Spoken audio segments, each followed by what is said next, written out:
Salmos de número 26. Vamos ler o versículo 5 e 6, depois a gente pratica o restante dos Salmos. Eu creio que pelo menos 60% dos que estão aqui têm esses salmos decorados, por ser um salmos muito lindo. E hoje quero trazer uma mensagem com o tema após o choro. Eu fui ordenado ao ministério em 95. Já tenho uma caminhada, não sei precisamente quantos anos, sei, mas eu esqueço, toda vez eu tenho que calcular. Cresci dentro do Evangelho, mas se é uma coisa, amados, que cada dia Deus vem evoluindo em mim a qualidade do choro. Engraçado falar disso, né? Engraçado, talvez você pense, caramba, falar de choro. Mas o choro, queridos, na vida de um cristão é salutar, amém? O choro na vida de um cristão faz parte da caminhada. Não é algo que dá status e nem lhe imputa muita santidade.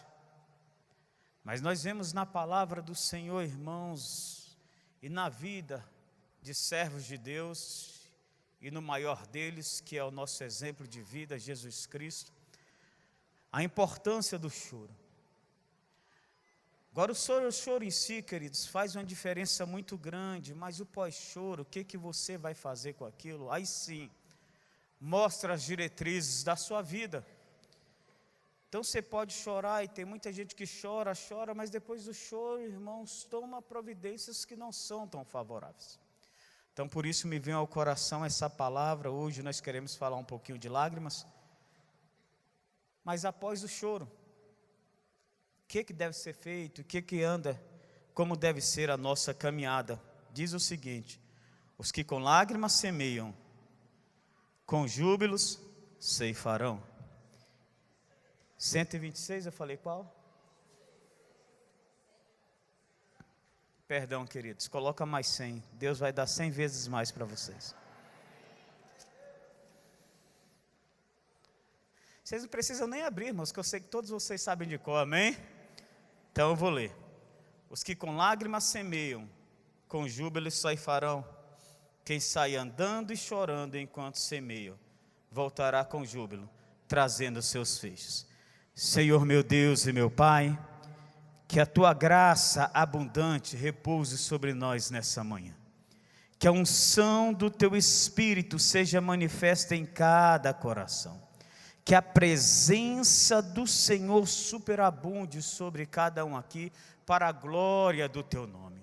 Que a unção do Senhor permeie cada coração, entre nas entranhas da alma, vai até o recôndito do Espírito, transforme o oculto do nosso ser, traga à luz tudo aquilo que nós não conseguimos entender, mas precisamos de um milagre do Senhor nas nossas vidas. Que essa noite, que essa manhã, Senhor, seja uma manhã de glorificação do Teu nome. Que os nossos corações sejam rendidos ao Senhor. E que ao término desse culto nós vamos dizer: tive um encontro verdadeiro com o Senhor nessa manhã. Que a graça do Senhor superabunde aqui, meu Pai. Que a unção do Espírito Santo esteja permeando cada coração aqui presente. Que até no nosso respirar venhamos sentir algo diferente da Tua parte, para a glória do Senhor. Que o Senhor nos abençoe, papai, de uma forma tremenda nessa manhã, em nome de Jesus, amém e amém. Amém, queridos? Quem não conhece, ou quem, com certeza todos conhecem, mas quem nunca meditou muito, queridos, nesse texto, no texto, não nesse, mas especificamente no texto que eu vou dizer agora, quando o Senhor fala do Sermão do Monte. O Sermão do Monte, queridos, é uma caminhada de Jesus na qual Ele começa a fazer inferências em coisas contrárias. O homem tinha uma maneira de pensar, e ele de repente no Sermão do Monte, quando você pega ali a partir do versículo 5, do capítulo 5 de Mateus, e dá uma caminhada, nele. Ele começa a fazer inferências, irmãos, no que o homem achava que era certo, e de repente o Senhor fala, não é, a maneira agora é dessa maneira. E num desses textos, irmãos, ele fala, mais do que felizes são os que choram. Porque a nossa natureza humana, irmãos, não imputa felicidade ao choro. Ela não valoriza o choro. A nossa natureza humana repudia isso como mecanismo de defesa, como algo. E dentre todas as coisas que o Senhor vem trazendo uma afeição controversa, falando agora vai ser dessa maneira, Ele fala, bem-aventurados que choram, porque serão consolados. Ele começa, irmãos, ali a dar um valor a isso que tem que fazer parte da nossa intercessão, da nossa vida diária, da nossa caminhada, uma busca, irmãos, que tem que vir da minha parte. Na realidade, irmãos, a vida não é indolor. Nós temos que tomar um cuidado, irmãos, com essa com essa ilusão de que a vida é indolor, mas a vida não é indolor. Mas o choro, irmãos, nos leva a um reconhecimento não da tristeza, mas da nossa dependência de Deus. Vocês estão me entendendo, amados? Sim ou não? Ele te leva, irmãos, a uma dependência de Deus. E foi no semeado que o choro é algo de tristeza, mas irmãos, ele pode ter uma afeição triste, mas para um verdadeiro cristão, o choro, irmãos, nos leva a um reconhecimento da dependência de Deus. Como é bom, irmãos, assim, você poder socorrer um filho quando chora, né, pastora Rosa? O filho está chorando, irmãos, aquele choro já desperta. Você já vai atrás do consolo para o menino, você analisa o que está acontecendo. O choro do filho perto de você, irmãos, muitas vezes está revelando uma dependência. A gente sabe da birra, sabe de todas as outras, mas você sabe, irmãos, quando você tem que fazer alguma coisa porque o menino não consegue expressar. E quanto mais criança, irmãos, e quanto mais dependente a criança é de você, mais importância tem o choro dele para você, sim ou não, amados? Quanto mais nos mostramos dependentes de Deus, mais valor Ele dá, irmãos, esses momentos nossos. Ele fala, você vai ser consolado. Ele não fala que Ele vai dar o que você quer, mas Ele fala que Ele vai satisfazer e vai trazer consolo ao teu coração. Algo vai mudar, amém, amados? Algo vai ser feito. Se Ele vai falar o caminho que deve ser seguido, se Ele vai te abraçar, se Ele vai te beijar, se Ele vai dizer, estou aqui, como falou para Isaías, filho, estou aqui, estou contigo, estarei contigo. O que o Senhor vai fazer, irmãos, não interessa, mas Ele fala que quando nós choramos, nós teremos o consolo da parte de Deus. Teremos uma intervenção divina da parte do Senhor quando nós passamos por esse momento. Se é algo, irmãos, altamente pedagógico é o choro. A pedagogia dos chorões.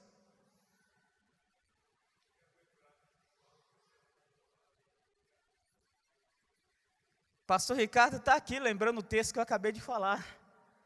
Porque toca no coração, irmãos, a gente pode falar 10 vezes esse texto. Bem mais do que felizes são os que choram, porque serão. Abrimos dizendo, irmãos, o choro é um caminho para a felicidade. Diga amém. Você está chorando, querida? As portas da felicidade estão se abrindo para você. Tem chorado, tem clamado muito, tem se importado muito, tem molhado, como diz o salmista, eu tenho molhado meu leito nas minhas lágrimas. O Senhor está falando, ó, você é bem-aventurado. As portas das felicidades estão se abrindo para você, porque você resolveu chorar. Amém? Oração, irmãos, e choro andam de mão dadas. Pastor, eu preciso crescer nessa arte. Comece a orar, irmãos.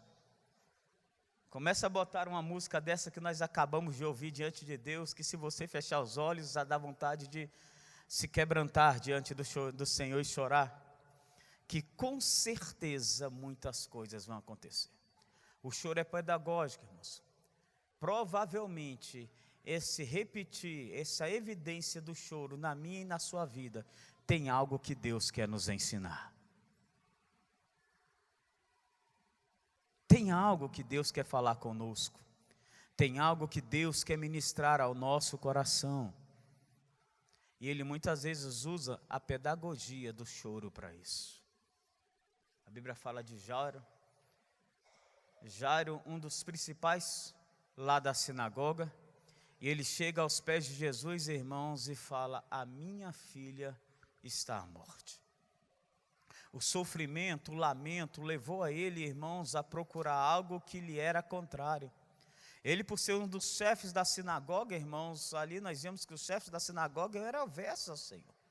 Mas na hora, irmãos, que a criança dele está a perigo, que ele começa a viver esse momento, o que acontece? Ele vai até Jesus no choro. Minha criança está à morte. Vem comigo. E Jesus foi. A lágrima não faz acepção de pessoa, irmão. Chora o rico, chora o pobre. Chora o feio, chora o bonito. Chora o crente, chora o descrente. Agora o que você faz, irmãos, depois desse momento de dor, aí sim, que faz toda a diferença nas nossas vidas. Amém? O texto que nós lemos diz o seguinte: os que com lágrimas semeiam, com júbilo ceifarão. Há irmãos, perigo muito silencioso nas lágrimas que nós temos que tomar um cuidado. Por isso, irmãos, o único choro que vai nos evidenciar ao reino, vai nos levar ao reino de Deus, é o choro que nos leva a uma dependência de Deus.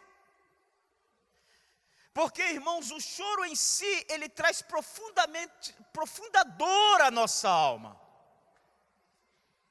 E essa profunda dor à nossa alma, irmãos, se não for evidenciada uma dependência do Senhor Jesus, ocorrerão duas coisas. Primeiro, irmãos, nós, por um mecanismo de defesa, não vamos mais querer passar por aquela situação. Vamos correr de momentos que nos levam a choro. Com isso, jamais vamos conquistar o que tem que ser conquistado, porque sem dor, irmãos, não há vitória nenhuma.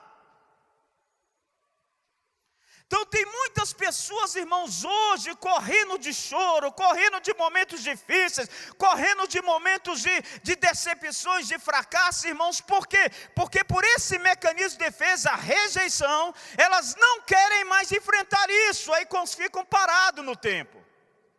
Outras, irmãos, se aplicam à dor, se afundam nela e entram numa completa depressão. Então são dois lados, irmãos, que nós temos que tomar cuidado, como evidenciando nesse momento. Se nós não acharmos a dependência de Deus nessa caminhada, nós podemos cair numa vida triste e depressível sempre, porque deixamos que a dor reine. Ou nós podemos, irmãos, ir para o outro lado, corrermos do choro, e daí não chegaremos onde Deus quer que venhamos chegar. Porque não enfrentaremos mais os nossos problemas. Então, se eu não quero enfrentar mais os meus problemas, eu também não me decepcionarei mais. Ou não terei mais que chorar. E se eu não vou mais chorar, eu vou ficar eternamente no meu lugar. A banda passa, e eu fico olhando a banda passar. Vocês estão entendendo? Sim ou não? Então o Senhor, preocupado, irmãos, com essa ação da vida, sabendo que nós passaremos por isso, no mundo tereis aflições, mas tendes bom ânimo, eu venci o mundo. Ele vem e ministra sobre nós, irmãos, um fruto do Espírito. Porém, o fruto do Espírito qual é o primeiro? Amor. Segundo? Terceiro? São a tríade, irmãos, para enfrentarmos essa situação. Primeiro, o Senhor me ama, então eu não estou passando aqui sozinho. Segundo, a minha alegria não depende dessa circunstância, ela é transcircunstancial, então eu posso enfrentar. Terceiro, há uma paz em mim que excede a qualquer circunstância. Com isso eu consigo enfrentar, irmãos, esses problemas, esses momentos de adversidades. Ok? Sem me afundar e sem correr do meu propósito.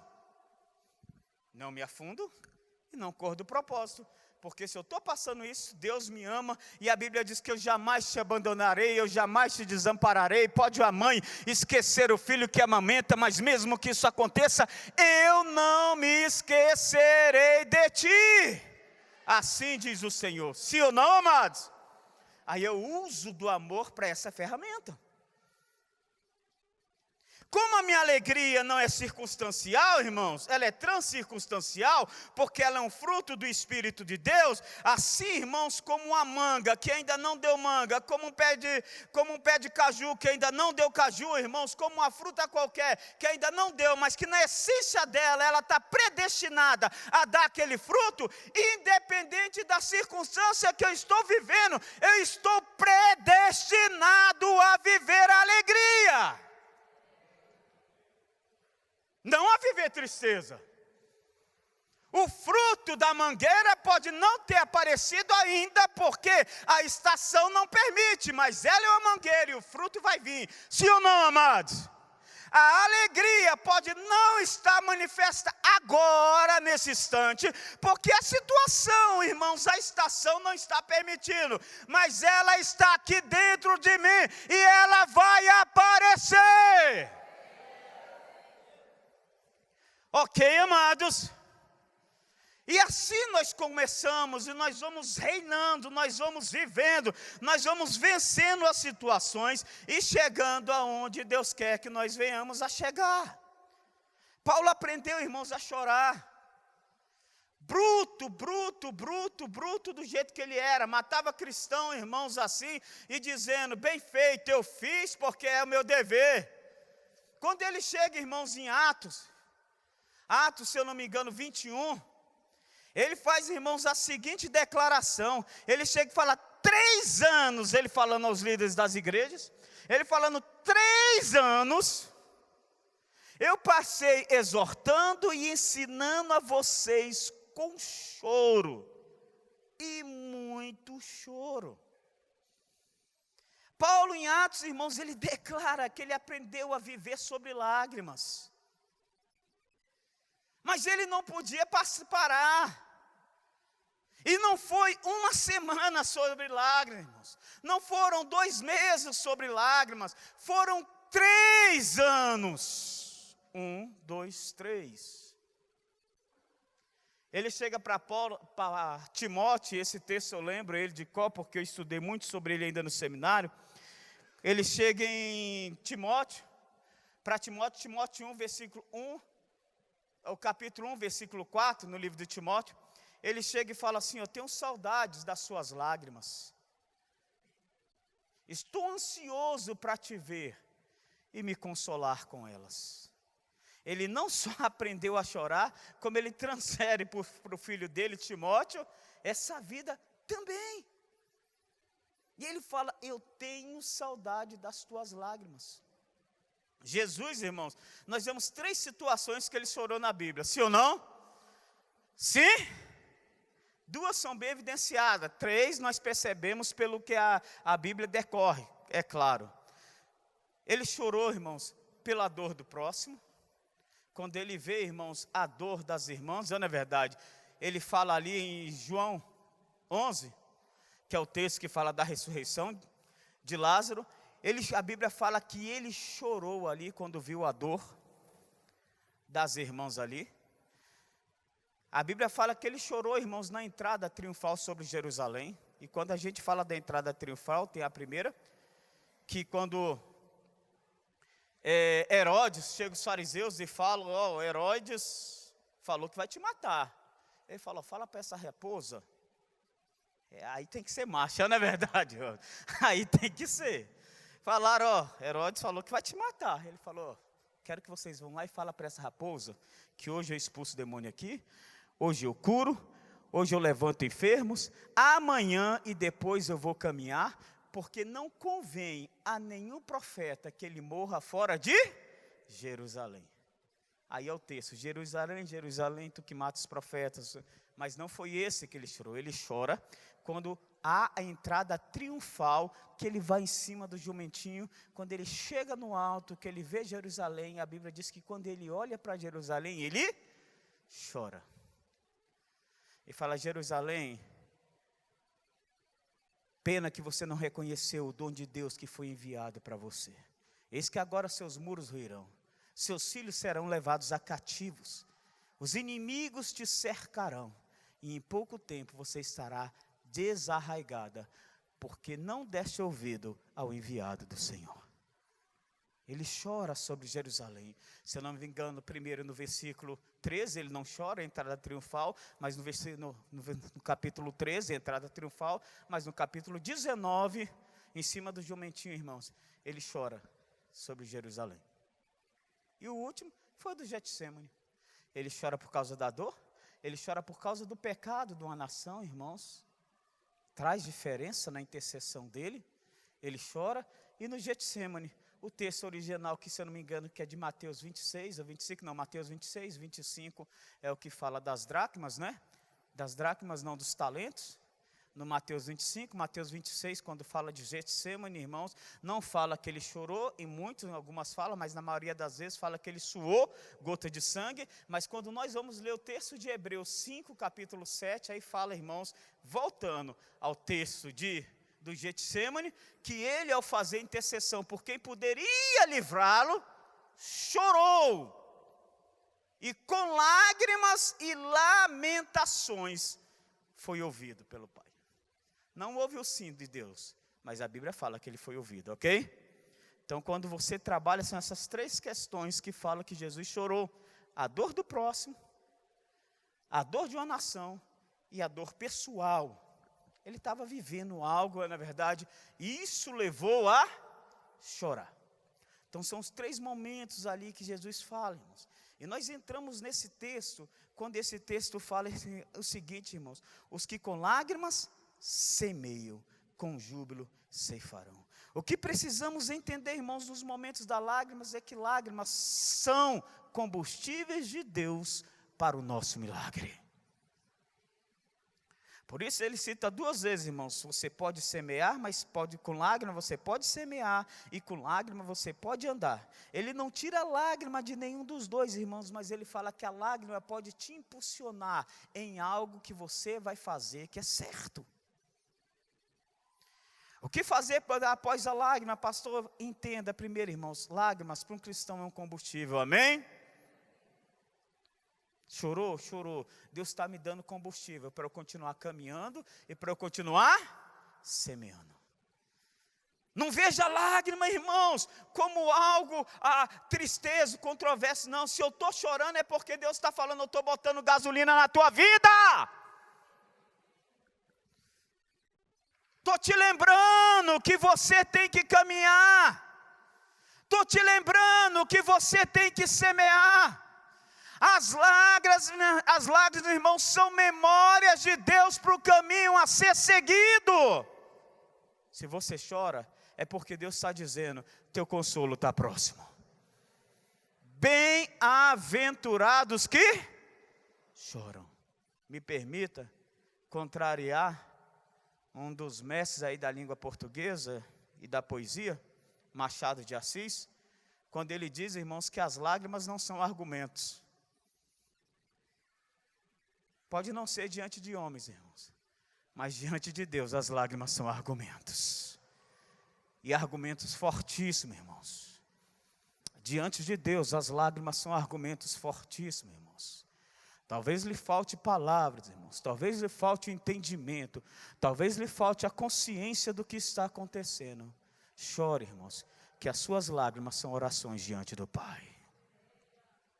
Diante de Deus, irmãos, lágrimas são argumentos. Diga amém. Pare. Feche os seus olhos. Espere um pouco, irmãos. e chore diante de Deus, que o clamor vai ser ouvido. Como teu filho amado, irmãos, que está lá no outro quarto e chora. Eu tenho 3 filhos, irmãos, já adolescentes para jovens. Mas vocês acreditam que eu sou capaz de ouvir o choro deles do meu quarto? Hoje mesmo eu cheguei para minha filha, bati os olhos nela, e os olhos dela estavam vermelhos. Eu falei, minha filha, por que tu chorou? Ela, não, papai, eu não chorei. Mas a preocupação é grande, não é verdade? Não chorei. Minha esposa, então, ela não esconde o choro. Quando ela chora, o nariz fica igual um pimentão. Então é mais fácil, irmãos. Quando ela chora, eu falo, o que você está chorando, mulher? O que você está chorando, irmãos? É impossível, irmãos, nós vermos uma pessoa com os olhos cheios de lágrimas e não nos compadecermos dela. Não é verdade, irmãos? Você não pode ter nada com a pessoa, mas você olha e fala, gente, essa pessoa está chorando. Já parei, irmãos, várias vezes para conversar com a pessoa simplesmente porque ela chora. E o Senhor te diz nessa manhã, bem-aventurados que choram. Bem-aventurados os que choram, porque verão a Deus, porque receberão o consolo do Pai, porque receberão uma intervenção divina sobre a vida deles, porque serão renovados pelo Senhor. Sobre ti, querido, eu quero dizer, vai vir um alimento que vai lhe fazer andar mais 40 dias. Do deserto Deus ouviu o teu clamor, e assim como Ele fez com Elias, Ele vai fazer com você.